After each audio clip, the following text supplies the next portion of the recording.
নমস্কার, শুভ সন্ধ্যা। শাশ্বতী সিনহা টক্সে আপনাদের সবাইকে স্বাগত। আপনারা শুনছেন অমর মিত্রর এখন মৃত্যুর ঘ্রাণ। গল্প ভালো লাগলে চ্যানেলটিকে সাবস্ক্রাইব করে একটা লাইক দিয়ে পাশে থাকবেন। শুরু করি। 7। ভুলে যাচ্ছে সুদামা। প্রায় দিন 7 এসেছে ছেলের চিঠি, জবাবটা দেওয়া হয়নি। গতকালই লেখার কথা ছিল, একদম মাথায় ছিল না। অথচ এর আগে নীলের চিঠি দুপুরে এলে বিকেলে সে উত্তর লিখতে বসত। নিজে লিখে জায়গা রেখে দিত কৃষ্ণেন্দুর জন্য। রাতে তাকে দিয়ে লিখিয়ে পরদিন নিজে হাতে পোস্ট করতে বেরোতো। এখন যে কি হয়েছে, টানই চলে যাচ্ছে যেন। আগে এই ফ্ল্যাট, বেহালার সরকারি আবাসন নীলবিহীন ভাবাই যেত না। একদিন নীল ডালিমতলা কিংবা বেলগাছিয়া থেকে গেলে ফ্ল্যাট হয়ে যেত শূন্য, মনে হতো একজন নেই। এখন নীল যখন আসে মনে হয় অতিরিক্ত কেউ একজন এসেছে যে এই ফ্ল্যাটের বাসিন্দা নয়। তার ফলে ফ্ল্যাটের স্বাভাবিকতা ভেঙে পড়ছে, নিঝুমতা ভেঙে যাচ্ছে। নীল না থাকলে কেউ যে একজন নেই তার মনে হয় না। মনেই হয় না নীলের জন্য বড় ব্যালকনিটা অপেক্ষা করে থাকে সন্ধে। বড় ব্যালকনিতে যে টেলিস্কোপ বসাবে, টেলিস্কোপে চোখ দিয়ে রাতের আকাশ দেখবে। নীলের চিঠি রাখলো কোথায় সে? নীলের চিঠির কাগজ খাম সাদা পায়রার মতো ডানা মেলে দূর পাহাড় থেকে এই সমতলে উড়ে আসে। খাম, প্যাড সুদামা নিজে পছন্দ করে কিনে দিয়েছিল ছেলেকে। সেই খামের উপর সুন্দর কিন্তু একটু অগোছালো অক্ষরে নাম ঠিকানা লিখে ছেলে যেন উড়িয়ে দেয় তার হোস্টেলের কাচের শার্সি খুলে। এতটা পথ, নানান ডাকঘর, নানান ডাককর্মীর হাত ঘুরে ঘুরে এসেও খাম একটুও ময়লা হয় না। বোধহয় অত দুধ সাদা রঙে 7 রঙের খাঁটি মিশ্রণে উদ্ভূত সাদায় ময়লা হাত ফেলতে সংকোচ বোধ করে ডাককর্মীরা, সাবধানে ছোঁয়। সুদামা সেই সাদা পায়রাটিকে খুঁজে বেড়াচ্ছে এখন। কোথায় যে রাখলো? আগে এমন হতো না তো। নীলের চিঠি চোখের সামনে টেলিফোন স্ট্যান্ডের একধারে, শুধু নীলের চিঠি থাকে সেখানে। যতক্ষণ না স্বামী স্ত্রীর পাঠ সম্পূর্ণ হয় ততক্ষণ। তারপর জবাব লেখা হয়ে কলকাতার চিঠি কুরিয়ার বা স্পিড পোস্টে জমা করা হয়ে গেলে নীলের চিঠি সুদামার নিজস্ব হেফাজতে চলে যায়। চিঠিগুলো সে জমিয়ে রাখে। 10 বছর বাদে নীল বড় হয়ে গেলে তার হাতে তুলে দেবে বাবা মায়ের কাছে লেখা তার মনের বিবরণ। সুদামা এইভাবেই ভেবে রেখেছে। কোথায় গেল? টেলিফোনের পাশে নেই। এখানেই কি রেখেছিল নাকি অন্য কোনো জায়গায়? সুদামা ঘরের বাইরে লিভিং স্পেসে যায়। খবরের কাগজের স্ট্যান্ডের উপরটা দেখে গুটি কয় ম্যাগাজিন এলোমেলো হয়ে পড়ে আছে। বিভ্রান্ত হয়ে পড়ে সুদামা। এমন তো হওয়ার কথা নয়। নীলের চিঠি তো যত্নে রাখে। সুদামা ডাকল বিমলাকে। চিঠিটা কোথায় গেল জানো বিমলা? বিমলা আঁচলে হাত মুছতে মুছতে মুখ বাড়ায় কিচেন থেকে। কি চিঠি? সুদামা জবাব না দিয়ে আবার ঘরের ভেতরে এলো। বিছানার চাদর তোষকের কোণ উল্টে দেখল। না, বিছানার নিচে তো সে রাখে না কোনোদিন। সুদামা আবার বাইরে এসে ম্যাগাজিনগুলো উল্টোতে লাগলো। একটি পত্রিকা দিল্লির তন্দুর হত্যা নিয়ে বিস্তৃত রিপোর্ট ছেপেছে। 2 দিন আগে সে পড়ছিল দুপুরে। তার ভেতরে নীলের চিঠি লুকিয়ে গেল নাকি? পরপর করে পাতা উল্টোতে থাকে সুদামা। নীলের চিঠির খোঁজ নেই। সুদামা হাতে ম্যাগাজিনটা নিয়ে আবার ঘরে আসে। বিছানার ওপর ম্যাগাজিনটা ছুঁড়ে দেয়। অবাক লাগছে, নীলের চিঠি কি সে ফাইল বন্দি করে ফেলেছে? পুরনো চিঠির ভেতরে চালান করে দিয়েছে ভালোভাবে না পড়ে, জবাব না দিয়ে? হ্যাঁ, ভালোভাবে পড়া হয়নি। কেন হয়নি তা বুঝতে পারে না সুদামা।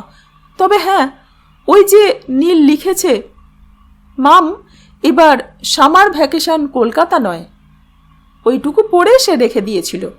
প্রথম পংক্তিটি তাকে আচমকা নিস্পৃহ করে দিয়েছিল। পরে তো অনেক কথা লিখেছে তার সন্তান, সেগুলিও তো পড়তে হবে। সামার ভ্যাকেশনের তো অনেক দেরি আছে, আর কদিনেরই বা ভ্যাকেশন। আসলে ফাইনাল এক্সাম হওয়ার পরে কয়েকটা দিন ছুটি। ওই হিল স্টেশনে তো সামারই সবচেয়ে ভালো ঋতু, সুন্দর ঋতু। কিন্তু মা বাবার কাছে আসার সময়ের চেয়ে সুন্দর ঋতু আর কি হতে পারে? স্নান শেষ করে কৃষ্ণেন্দু বলে, অনিল বরণের সঙ্গে কথা বললে না? হ্যাঁ, কিন্তু নীলের চিঠিটা কোথায় রেখেছি বলো তো? জবাব দেব, চিঠিটা পাচ্ছি না। কৃষ্ণেন্দু বলল, ও তো আমার ব্যাগে। রাগ করল সুদামা। বলবে তো? পড়ব বলে নিয়েছি।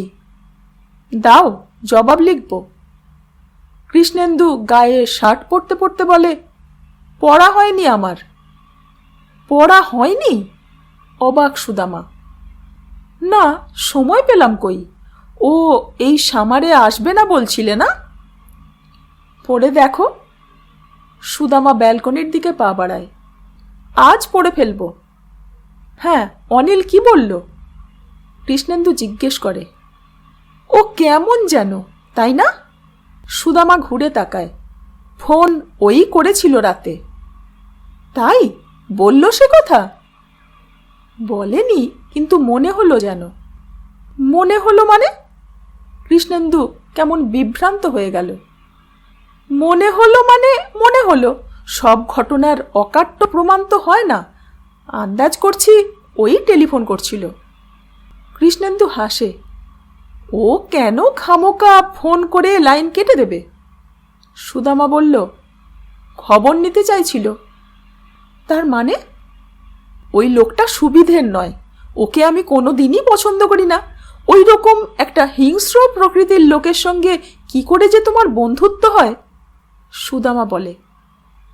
কৃষ্ণেন্দু হাসতে থাকে। আরে ওসব ও এমনি বলে, আজকে তো প্রথম বলছে না। বলবে কেন? কোন কথা বলতে নেই তা জানে না। ও কাল রাত্রিরে আমার সঙ্গে কথা বলতে চাইছিল না বলেই হয়তো ফোন রেখে দিচ্ছিল, অথবা। কৃষ্ণেন্দু ঠিক ধরতে পারে না সুদামা কি বলতে চাইছে। অনিল বরণ কেন ফোন করে লাইন কেটে দেবে?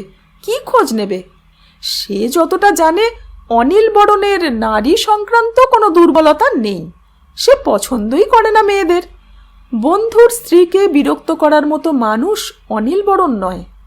হ্যাঁ, সুদামার তো অপছন্দ হতেই পারে, অনেকেরই হতে পারে, যখন অনিল বরণ নরহত্যার পক্ষে যুক্তি দাঁড় করাতে চায়, খুনির পক্ষে কথা বলে। কৃষ্ণেন্দু বলে, আসলে অনিল বরণ কিন্তু ভীতু মানুষ। প্রচুর থ্রিলার পড়ে পড়ে ওর মাথা বিগড়ে গেছে। আবার এর ভিতরে ওর চালাকিও আছে। ওইসব কথা বলে ওর লোককে রাগিয়ে দিতে চায়। ক্রুদ্ধ ক্ষিপ্ত মানুষ দেখতে ওর ভালো লাগে। আরও অনেক কিছুই ভালো লাগে। আমার ধারণা বারবার ফোন করে ও খোঁজ নিতে চাইছিল কোনো কিছুর। না হলে সকালে ফোন করবে কেন? কি দরকার? একটু বাদেই তো তোমার সঙ্গে দেখা হবে। সকালে ফোন করে হতাশই হয়েছে মনে হয়। অ্যাপোলজি টজি ফালতু কথা। ও একটা ব্যাপার ঘটাতে চেয়েছিল মনে হয়। চতুর। থ্রিলার ক্রাইম স্টোরি লিখতে লিখতে ও নিজেই ক্রাইম ঘটিয়ে ফেলতে চেয়েছিল। কি আবোল তাবোল বকছো তুমি? এবার কৃষ্ণেন্দু রেগে ওঠে। সুদামা বলল, ঠিকই বলছি। কৃষ্ণেন্দু বলে, তুমিও দেখছি অদ্ভুত সব কল্পনা করতে আরম্ভ করেছ অনিল বরণের মতো। সুদামা চুপচাপ।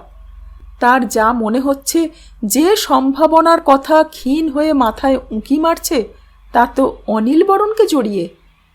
চোখের সামনে ভেসে উঠছে একটি কাল্পনিক দৃশ্য। তার আগের দৃশ্যটি তো তার জানা। সুহাস আর অনিল। আচমকা উঠল। সুহাস আবার বসে পড়ল। কম বয়সী সুহাস এতই রেগে গিয়েছিল যে অনিল বরণের সঙ্গে যেতে চায়নি, এইটুকু জানা। অনিল বরণ উঠল। সুদামা তখন ব্যালকনিতে বসে। একা একা দরজা খুলে বেরিয়ে গেল মানুষটা।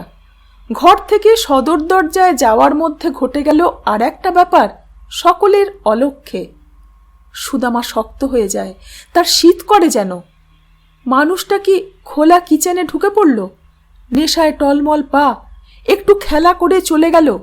নেশার জন্যই সবটা ঠিকঠাক করা হয়ে ওঠেনি ওর।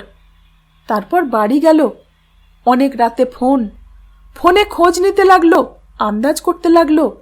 শান্ত ঘরে শান্ত কণ্ঠস্বর শুনতে তো চায়নি ও। সুদামা ভাবতে ভাবতে বসে পড়েছে কার্পেটে। বিমলা ঢুকলো কৃষ্ণেন্দুকে ডাকতে, খেতে দিয়েছে। ডাকলো সুদামাকেও। ঘর থেকে বেরোতে বেরোতেই সুদামা বলল, চিঠিটা রেখে যাবে? সঙ্গে থাক, পড়ে নি। কৃষ্ণেন্দু বলে, 8। কথাটা হাসতে হাসতে বলেছিল কৃষ্ণেন্দু। বয়স হচ্ছে, এখন ওসব ছাড়ো দেখি অনিল। তোমার ঠাট্টাগুলো কেউ আর ঠাট্টা বলে ভাবে না। ভ্রু ভাঁজ হয়ে গেছে অনিল বরণের। কোন ঠাট্টা? নেশা করে সেদিন যা বলেছ। অনিল বরণ বলল, সে তো খুব খারাপ ব্যাপার হয়েইছে। আমি তো সেই জন্যই ফোন করলাম সকালে। একজন মহিলার সামনে এসব আলোচনা কি ঠিক? ঠিক নয়। ঠিক নয় তো বললে কেন ওসব? কৃষ্ণেন্দু বলে, বলে ফেলেছি। সুহাসী তো কথা তুলল। কেন, সুদামা কি কিছু বলেছে? ও তো খুব রেগেই গেছে, বলছে তুমি একদিন ক্রাইম করে ফেলবে। হা হা করে হাসছে অনিল বরণ। করতে তো ইচ্ছেই হয়। কৃষ্ণেন্দু অবাক হলো। সত্যি বলছো? কেন, তোমার ইচ্ছে হয় না? পাগল, অনিল বরণের মাথার ভিতরে কলকবজা বিগড়ে গেল নাকি? তাহলে কি সুদামার সন্দেহটা ঠিক? গ্যাস ওভেন অন করে চলে গিয়েছিল অনিল বরণ? কৃষ্ণেন্দু অবাক হয়ে তাকিয়ে থাকে ওর দিকে। কিছু বলবে আর? অনিল বরণ জিজ্ঞেস করে। তাহলে তো সুদামা মিথ্যে বলেনি। আচ্ছা, তুমি কি রাতে ফোন করছিলে? না তো। অনিল বরণ যেন চমকে ওঠে। কি ব্যাপার বলো দেখি? সুদামাও জিজ্ঞেস করছিল, রাতে কে ফোন করছিল? লাইন রেখে দিচ্ছিল বারবার। অনিল বরণের চোখ মুখে রহস্য আবিষ্কারের আমেজ। সে সিগারেট ধরিয়ে কৃষ্ণেন্দুকে বলে, তুমি চা খাবে? না না, আমার সময় নেই, উঠবো এখনই। আরে রাখো তো তোমার কাজ। আচ্ছা, কি হয়েছিল তোমার ফ্ল্যাটে? গ্যাস ভর্তি হয়ে গিয়েছিল? বললে না তো টেলিফোনে। কৃষ্ণেন্দু অনিল বরণকে জরিপ করে। লোকটা কি খুনি? সত্যি সত্যি চায় যে মানুষ খুন হয়ে যাক? তার এই সহকর্মী কি খেলার ছলে ওভেনের নব অন করে চলে এসেছিল? সুদামা তো বলছে সেই কথা। সুদামার কথাটা অবশ্য আন্দাজে, সে মনে করছে তাই। সে বলছে অনিল বরণই রাতে রিং করে আন্দাজ করতে চেয়েছিল ফ্ল্যাটে কি হচ্ছে, ফ্ল্যাটে আগুন ধরল কিনা। ঠিক এইভাবেই বছর আগে এক অভিনেত্রী পুড়ে মারা গিয়েছিল। তার কিচেন ভর্তি হয়েছিল কুকিং গ্যাসে। ভেতরে গিয়ে দেশলাই ঠুকে দিতেই ফ্ল্যাট জ্বলে ওঠে। অনিল বরণ জিজ্ঞেস করে, কি হলো, কথা বলছো না কেন, কি ভাবছো? কৃষ্ণেন্দু বলে, তুমি যা বলো সত্যিই কি তা বিশ্বাস করো? কি কথা? Violence, murder, death? অনিল বরণ বলে, মার্ডার? আচ্ছা, তোমার ভালো লাগে না ভায়োলেন্স? সিনেমা বইয়ের ভায়োলেন্স কি সত্যি বলে ভাবে কেউ? অনিল বরণ বলে, আমার রক্ত গরম হয়। আসলে কি জানো, মার্ডার নিয়ে আমি সত্যিই ভাবি। এমনভাবে একটা খুন হবে যাতে হত্যাকারীর পরিকল্পনার বৈচিত্র্য তোমাকে মুগ্ধ করবে। হত্যাকারী যে কতটা ইনোভেটিভ তা তুমি টের পাবে। আমি চাই সেই রকম একটা উপন্যাস লিখতে। হ্যাঁ, ফ্ল্যাটে কি হয়েছিল? কৃষ্ণেন্দু বলল, কেউ একজন ইচ্ছে হোক অনিচ্ছে হোক চেয়েছিল লিকুইড পেট্রোলিয়াম গ্যাসে ফ্ল্যাট ভর্তি হয়ে যাক। চমকে ওঠে অনিল বরণ। তার মানে? তাই হয়েছিল। ওভেনের নব খোলা, সিলিন্ডারটি একটু বাঁকানো ছিল, নবটা ভেতরের দিকে খুঁজে পায়নি বোধহয়। সিলিন্ডার বন্ধ ছিল। অনিল বরণের দাঁতে ঠোঁট। সে যেন কি ভাবছে। তারপর বলল, আমিও ঠিক এই রকম ভাবছিলাম। শোনার পর থেকে এই রকম মনে হচ্ছিল আমার। আমি ভাবছিলাম এটাও মার্ডারের একটা দারুণ উপায় হতে পারে। শোনার পর প্রথমে ভাবলাম রেগুলেটর খারাপ হতে পারে, তা থেকে গ্যাস লিক করছে। পরে যা শুনেছি, এখন যা শুনছি, মনে হচ্ছে আচমকা একটা সূত্র পেয়ে গেলাম আমি। কৃষ্ণেন্দু বলল, সূত্র পাওয়ার কিছু নেই। ওভেনের আগে সিলিন্ডার বন্ধ করে আর ওভেন বন্ধ করেনি সুদামা বা আমার মেড সার্ভেন্ট। এটা একটা মিস্টেক, আর এমন ভুল হয়েই থাকে। সুদামা শুধু শুধু ব্যাপারটাকে ঘোলা করছে। বলতে বলতে ওঠে কৃষ্ণেন্দু। তার মনে হচ্ছিল এ নিয়ে কথা বলা রুচিগর্হিত ব্যাপার হবে। আরে উঠছো কেন, বসো। অনিলবরণ উঠে হাত বাড়িয়ে কৃষ্ণেন্দুকে চেয়ারে বসিয়ে দেয় আবার। সবে জমে উঠছে রহস্য, আর তুমি উঠে যাচ্ছ। চা খাও। বেয়ারা ডেকে চায়ের কথা বলে অনিলবরণ ঘোষ চৌধুরী সিগারেটের প্যাকেট বাড়িয়ে ধরে কৃষ্ণেন্দুর দিকে। নাও, মগজে ধোঁয়া দাও। তুমি তো সত্যিই একটা মার্ডার স্টোরির কথা বলছো। হ্যাঁ, একজন গ্যাস সিলিন্ডার এবং ওভেন অন করে কিচেনের দরজা টেনে দিয়ে চলে গেল।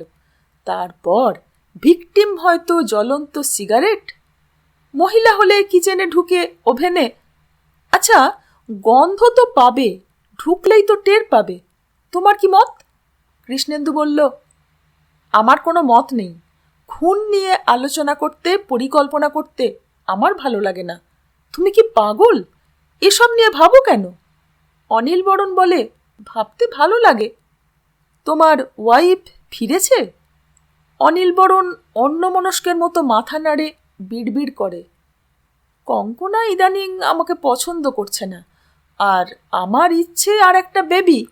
ও বলছে হবে না, 2 মেয়ে নিয়ে বাপের বাড়ি। কৃষ্ণেন্দু হাসে। এটা কোনো সমস্যা হলো? তোমারই তো দোষ।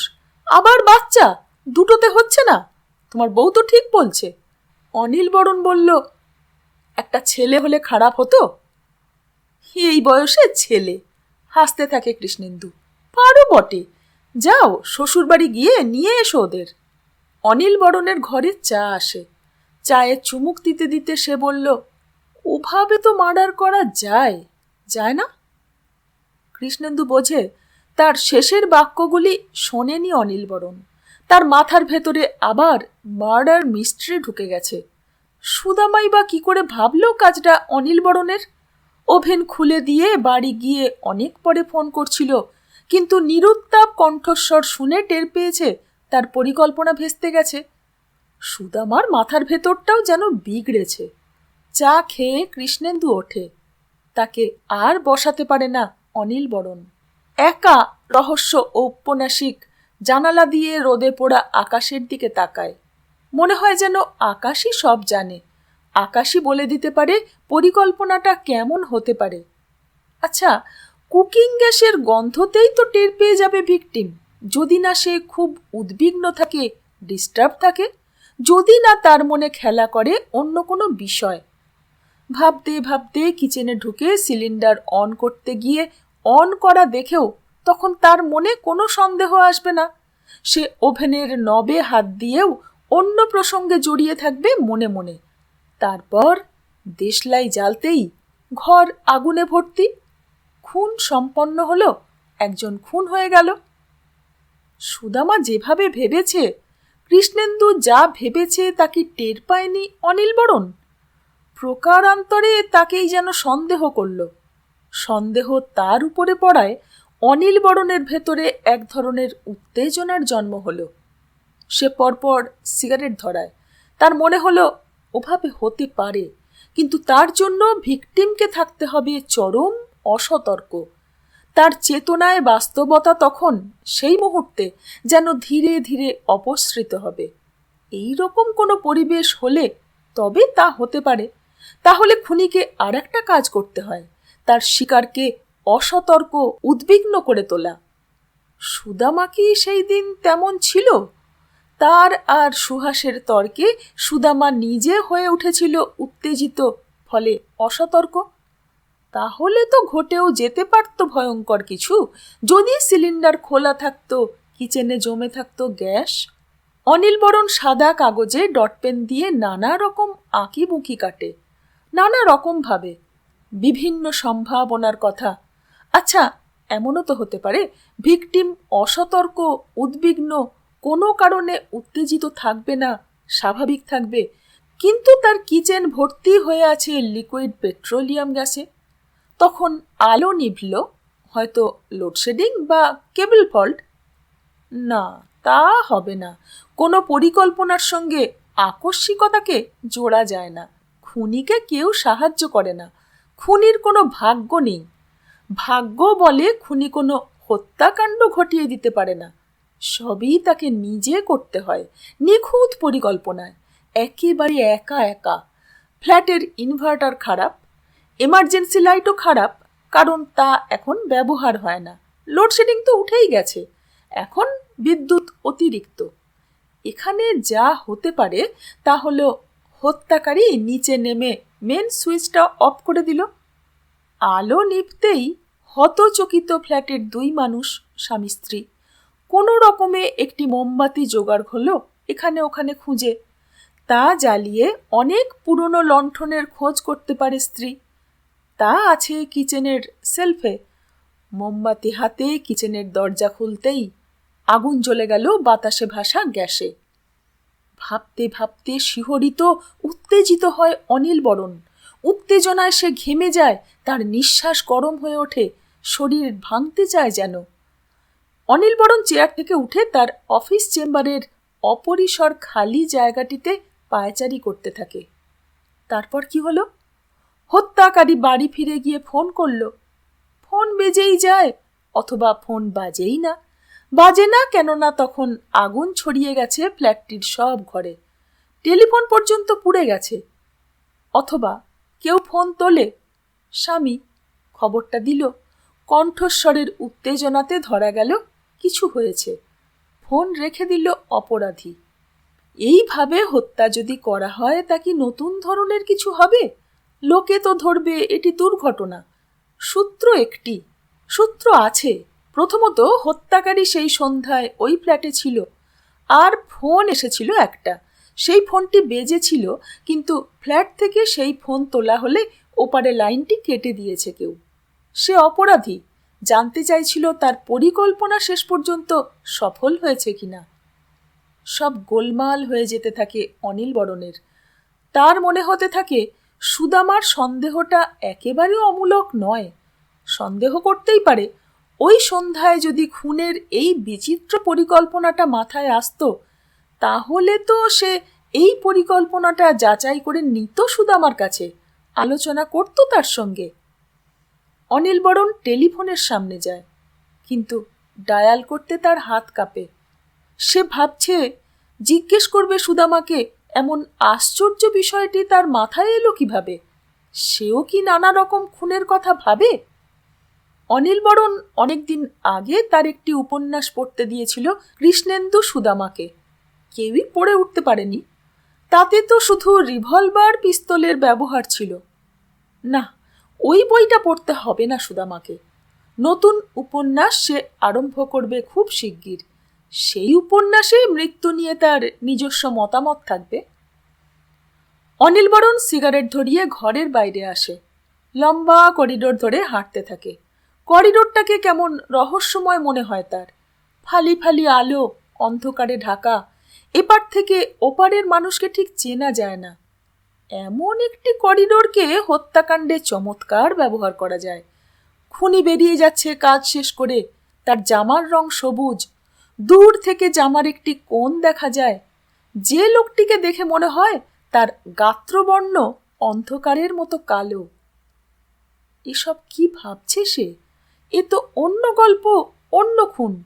সুদামার বানানো গল্পটির সঙ্গে এর মিল কোথায়? অনিল বরণ করিডোর ধরে হাঁটে একটির পর আরেকটি খুনের কথা ভাবতে ভাবতে। খুনের পিঠে খুন চাপাতে গিয়ে বিভ্রমে পড়ে যাচ্ছে সে। চিন্তা গুলিয়ে যাচ্ছে, গুনগুন করতে থাকে সে। চাঁদের পরে চাঁদ লেগেছে। গুনগুন করতে করতে হাঁটে। আজ এইটুকু। পরের অংশ নিয়ে খুব শীঘ্র ফিরছি। সঙ্গে থাকবেন। ধন্যবাদ।